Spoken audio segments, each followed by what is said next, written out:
हम पढ़ रहे हैं how to read faces, Mary Olmsted Stanton, volume first, theoretical part है। चैप्टर 5 चल रहा है हमारा डॉक्टर मितपाल भाई। डेट हो जी गई है आज 18 मार्च 2026। पेज जी नंबर 88 पे हैं हम। हमारा टॉपिक चल रहा है faculties derived from the intestinal system, जिसमें हम पढ़ रहे हैं फ्रेंडशिप।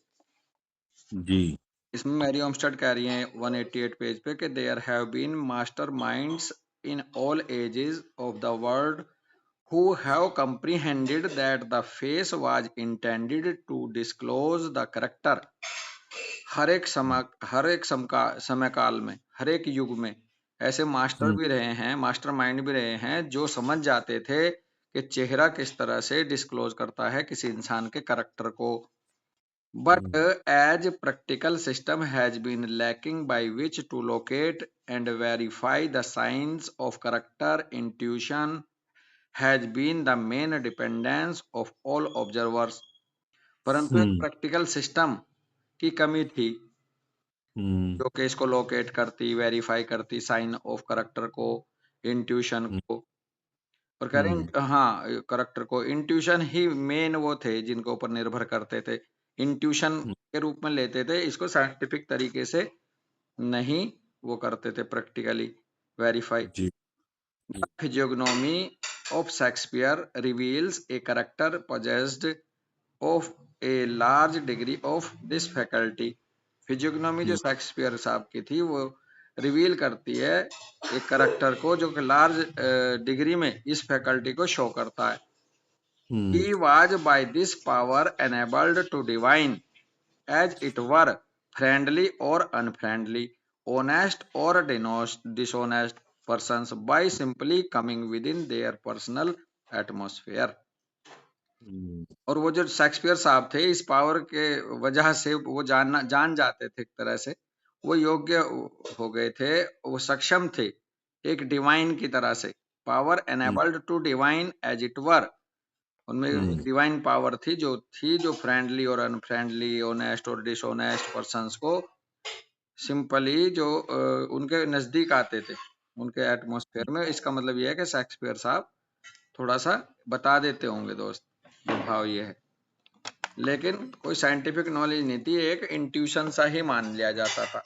ऐसे ही समझ लो जैसे हैनीमैन साहब के समय से होम्योपैथी, समय काल से पहले होम्योपैथी के तरह से सिमलिया सिमलीबस था तो सही, लेकिन उसको सिस्टम का रूप दिया हैनीमैन साहब ने, सिमलिया सिमलीबस के ओरेंटर को। ऐसे ही स्टैंटन कह रही हैं कि लोग बाग थे तो सही हर युग में जो करेक्टर पता चल जाते थे, लेकिन उन्होंने इसको कोई प्रैक्टिकल सिस्टम का दर्जा नहीं दिया। जी शेक्सपियर के लिए कह रही हैं कि his writings as well as his physiognomy prove his possession of this power. Shakespeare साहब की जो राइटिंग्स हैं और उनकी जो फिजियोग्नोमी है वो इस पावर उनके अंदर थी, इस बात को प्रूव करती है। ये बिल्कुल था भाई यहाँ तक फ्रेंडशिप। दूसरा जी इसमें हेडिंग है एनालिसिस। जो एनालिसिस भी ये ड्राइव्ड होता है इंटेस्टाइनल सिस्टम से ही, एनालिसिस की पावर। कह रहे बिल्कुल हैं कि as I have previously shown that hope drives its power from a portion of the glandular system, अर्थात फ्रॉम द लीवर। फिर ऐसा करें so also we shall find that the analytical power is in strong sympathy with the same organ. Its facial sign adjoins that of hope and it's situated upon the septum of the nose directly under the cautionary action of the nostrils।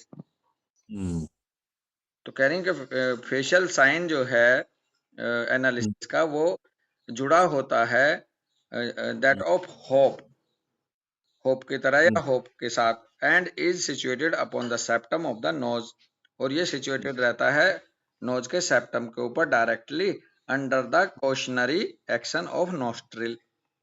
Ji two faculties and functions bracket में कह रहे हैं hope and analysis occupy a position about midway between the vegetative और chemical and the muscular और mechanical divisions of the face and body. ये दो faculty हैं जो होप और एनालिसिस हैं, इनकी जो पोजीशन है ये ऑक्युपाई करती हैं कहाँ, बीच में, मिडवे बिटवीन वेजिटेटिव और केमिकल एंड मस्कुलर और mechanical division of the face and body के उसमें, and are both assisted by the action of the liver, और ये दोनों असिस्ट होती हैं लीवर से, होप भी और एनालिसिस भी।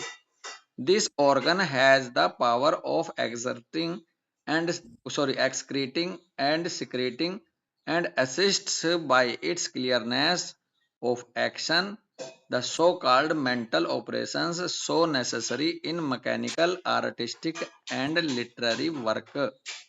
जो ऑर्गन है लीवर, इसमें पावर होती है एक्सक्रीटिंग की भी और सिक्रीटिंग की भी, और ये मदद करता है क्लियरनेस ऑफ एक्शन को, the so called mental operations को, यानी कि मेंटल ऑपरेशंस के अंदर क्लैरिटी आती है इसकी मदद से। बिल्कुल। सो necessary in mechanical, artistic and literary work. तो लीवर का रोल जो है एक तरह से मैकेनिकल, आर्टिस्टिक और लिटरेरी वर्क सभी में है अमित भाई। बिल्कुल। तो ये आज यहीं रुकेंगे हम, और हाँ बहुत जी। अच्छी बात है हमारा इससे पहले फ्रेंडशिप हो गया, और ये जो अपना एनालिसिस है किसी इंसान का वो भी इंटेस्टाइनल सिस्टम से जुड़ा है, और लीवर चूंकि इंटेस्टाइन का पार्ट है डाइजेस्टिव सिस्टम का, और ग्लैंडुलर सिस्टम, ग्लैंड भी है ये, तो इसलिए इसका रोल बहुत जोरों शोरों से है। लीवर बिल्कुल जो है मेन ऑर्गन होता है भाई जी। शरीर का। तो यहीं रुकें दोस्त। हाँ जी, भी यहीं रुकते हैं। राम राम। जी, राम राम।